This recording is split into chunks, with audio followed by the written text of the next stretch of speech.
Hello, welcome everybody. Hi. My name Hi, is Adriano. hello. My name is Adriano D'Aloia. I'm a scholar in film and media studies based in Italy with a strong interest in immersive media experience, and it's a pleasure to moderate this talk on extended reality and sustainable development.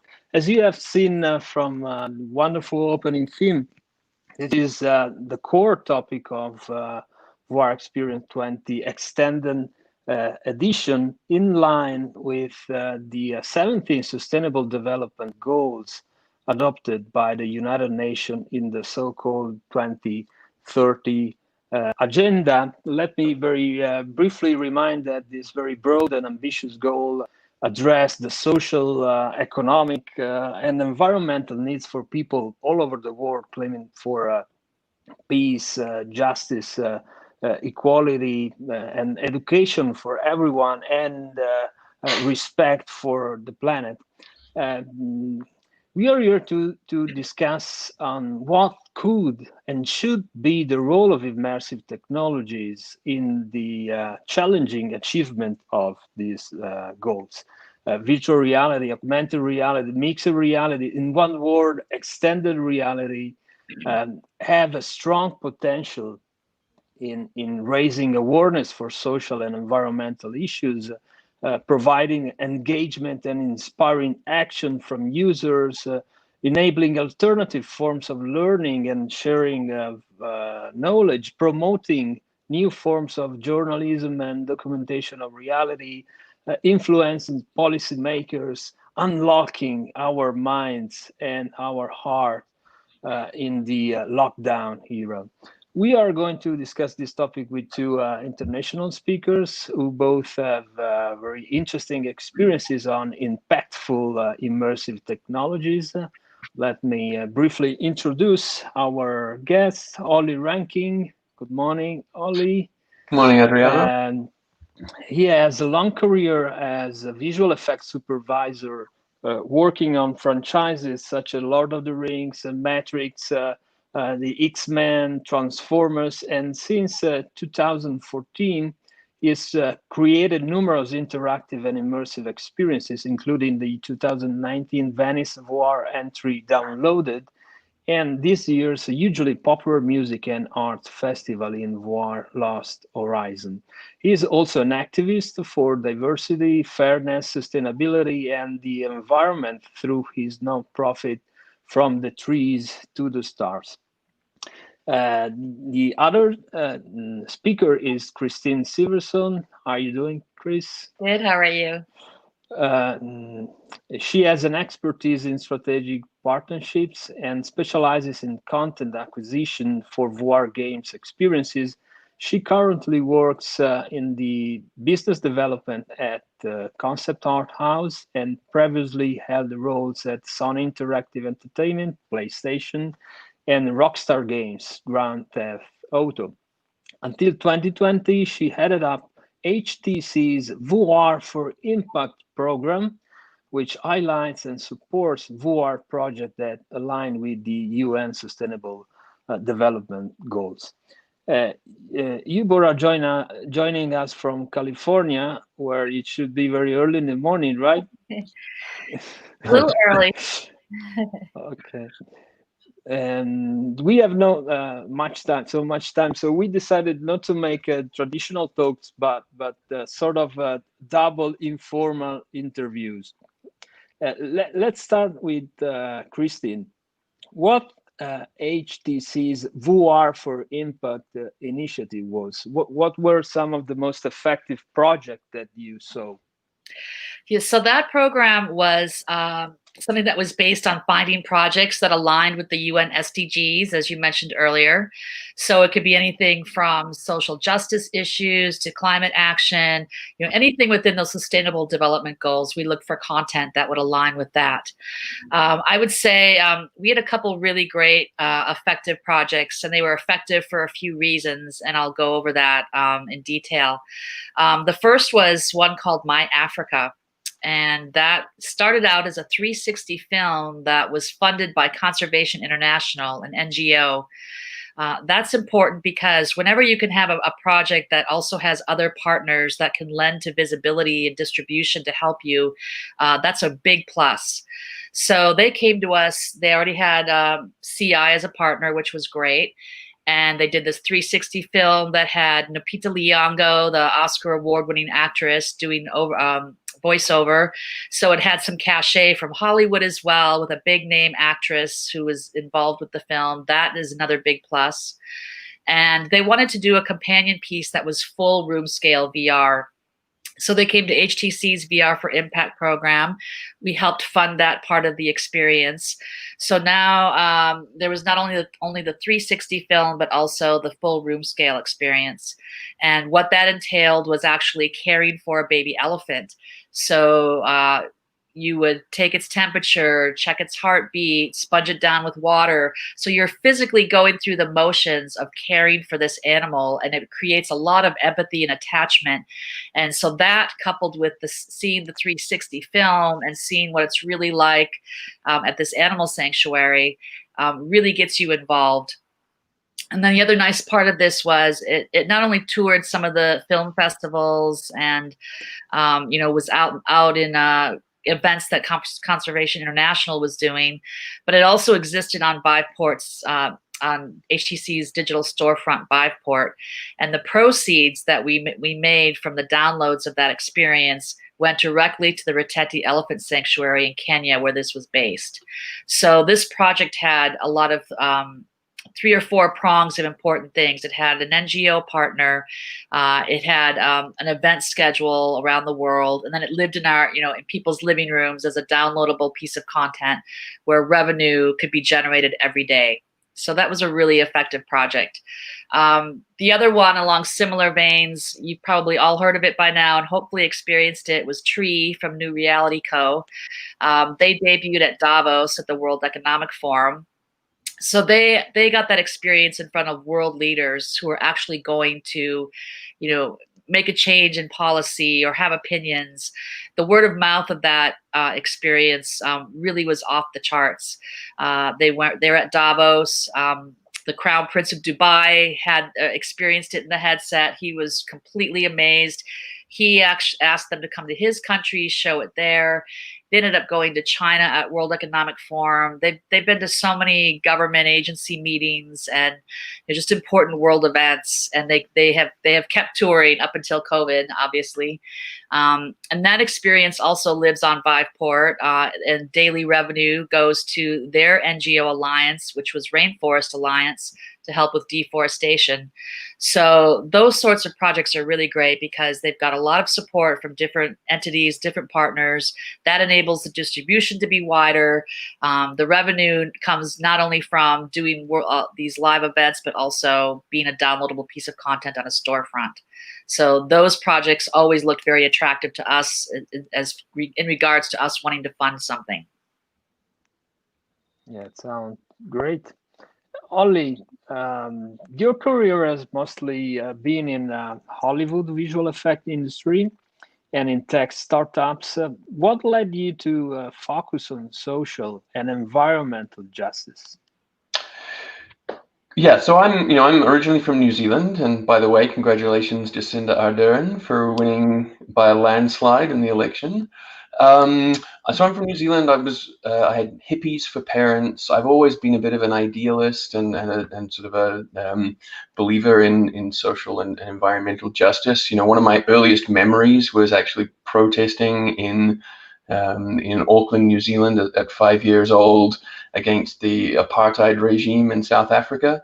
But like most of us in the West, I went to school, and by a combination of school and television and movies, I kind of got indoctrinated into this cult of capitalism, this idea of success that's based on metrics of greed and selfishness. And over the years, well, I guess about 12 or 13 years ago, I was working doing night shoots for a movie. And a combination of sleep deprivation and binge watching documentary series while I was awake led me to have this sort of eureka moment, this epiphany, recognizing that the sort of the cultural and sort of behavioral tendencies that led humanity to become the dominant species on Earth are the things that are now preventing us from working together to solve the existential crises that have been caused by the sort of these individualistic, selfish and greedy tendencies. And so I started looking into how I could help to to use my voice, to use my art, to use the technology and the teams that I build to try and counteract those tendencies.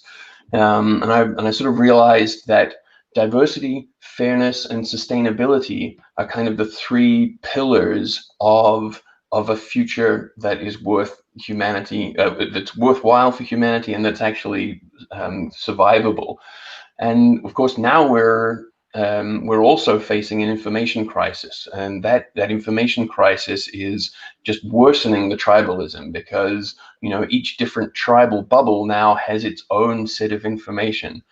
So we've also got to try and figure out how to battle this this information crisis along with sustainability and diversity. Now I'm someone who's not going to have any children, so all that I can leave behind is my ideas, my art, the technology that I've been involved in creating. And but just as somebody who has children and grandchildren, my ideas aren't going to live on if humanity doesn't survive. So I'm constantly reminded of what the great civil rights icon John Lewis said: if not us, then who? If not now, then when? Thank you, Ollie. I want to back to Chris. HTC is known for both enterprise and consumer VR verticals. How did you see things change in both aspects of the extended reality industry when COVID forced us into the lockdown? Yeah, there were a few significant pivots that we had to make for sure. One of them was we had a conference planned, an in-person conference planned in China in March. It was a technical conference for VR technology. So obviously that couldn't happen because China shut down right about then. So we had to quickly pivot to a virtual conference, and we decided to use the Engage platform, and it was completely in virtual reality. So it was, I think, one of the first, maybe the first largest conference that was done completely in virtual reality. Some of the really interesting things that we saw having done that, and the after effects. One, more people attended that conference than would have in person because there were no plane tickets, no hotel rooms, better for the environment, right? So we had more people attend at the time of the event as it was being done live. And then afterwards, we had almost 1 million views of that on social media. I think partly because people wanted to attend the conference and see it afterwards, but also they were curious how this sort of thing worked in VR. And I think people were looking for best practices because everyone had to pivot in this way, right? The other really cool thing was that we heard from people that the networking aspect of this festival was actually better than what they might have anticipated in person. And the reason was everyone was an avatar, and it sort of democratized people's presence at the conference.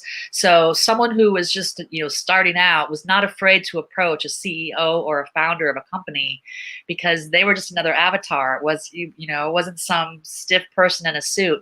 So there were a lot more interactions that happened that I think would not have happened in real life. So that was really interesting, and we hadn't thought of that beforehand. So I hope that kind of thing continues. The other thing that we did was, all teams are working remotely now, and companies are trying to figure out ways that, teams can still be productive with each other. There's still a strong sense of collaboration. So at HTC, we had just launched an app called Sync, and we started to use that internally for our meetings. So we would meet teammates in Sync. We could collaborate on a whiteboard. We could import our PowerPoint presentations and talk about those with the group. My team was content acquisition, so we actually would import people's content pitches for our storefront and talk through a green light meeting. And this worked really well in VR, and we actually felt like we were physically meeting with the team, so there was more a sense of having worked together that day as opposed to just 2D Zoom calls. So we continued to do that, and I think that's an effective way for companies to keep this work from home aspect kind of energized and people still, working in a more integral way. So those are two main things from HTC. And then obviously the overall uptick of the use of VR. People were home, they were looking for entertainment. So I think if you talk across the board to different developers who had done gaming content, they all saw an uptick in usage because people were home and wanting something different to do. So that was a real boon for our industry. We did not see sales drop, they went up. Yeah, everybody hope that the positive aspects of the pandemic continue after the pandemic, but also the pandemic will be over soon. Ollie, how has the pandemic affected what you have been working on? Yeah, there are three parts to my answer to this. One part disaster and two parts sort of opportunity. The first, the disaster, I'm going to actually ask you to cast your minds back to 2019. Can you remember 2019? No. It feels like so long ago, doesn't it? But in 2019 was actually a landmark year because Greta Thunberg and dozens of sort of famous youth activists around the world, but not just them, but millions of youth and then millions of adults, all sort of finally found a common sense of purpose and finally took to the streets together in overwhelming numbers to demand change in and action towards solving the climate crisis. And unfortunately, the pandemic has kind of put an end to that protest movement, or not put an end, but has sort of, taken away the ability for those protests to disrupt daily life in a way that becomes newsworthy and becomes part of the conversation. So, that's a very unfortunate thing. We're all still trying to figure out how to protest effectively in this sort of pandemic world. Meanwhile, for the last 3 years, I've been working with a company called VR Jam. It's a UK-based startup, and we specialize in actually creating virtual events. Our original model was creating virtual reality offshoots of real-life live events. So we would have a DJ playing at a nightclub in London, and that DJ would be wearing a motion capture suit. So they're playing to a live audience in the real world, and their movements and the music are being beamed into a VR world so that people who can't make it to the nightclub for whatever reason are able to attend the event. COVID obviously changed the reasons for people to attend events virtually, and Chris has obviously given some examples already. But VR Jam, we realized that this was a great opportunity to expand on what we were doing, and we partnered with the team behind the Shangri-La Zone at Glastonbury Festival in the UK, and we put on Lost Horizon Festival in July this year, which ended up being one of the biggest, most popular multi-day, multi-stage virtual music and arts festivals in VR on the Sansar platform. We attracted something like 10,000 attendees between VR, the PC, desktop, and smartphone apps. And we had something like 4.5 million stream views over the course of the weekend with a bunch of DJs like Fatboy Slim, Carl Cox, Pete Tong, all these sort of luminaries in the dance music scene.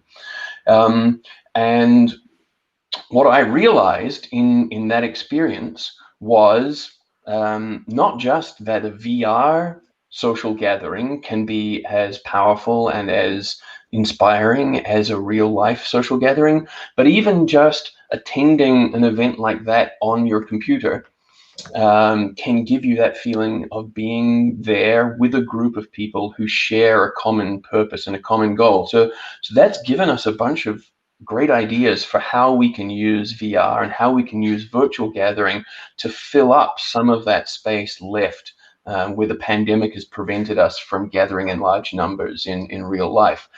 And building on that, we're going to build some of that massive sort of online social engagement and inspiration into some of the VR activism pieces that I'm working on. And then the other cause for sort of a positive way of looking at the pandemic is that it really is, it's a disruption that has created a turning point, or it's a potential turning point in human history. You know, it's the first time in my lifetime, and the first time really in most of our lifetimes, that there has been a big enough disruption to the status quo that it is actually possible to move forward in a different direction, to sort of put the brakes on this rampant capitalism and imagine a way to move forward that is more diverse and inclusive, that it is more sustainable and is more fair. I like to give the analogy that the train has come completely off the rails, and we need to lift the train up and put it back on the rails. It's only going to be as much effort to put it on the right rails as it would be to put it back on the wrong rails that it was on before.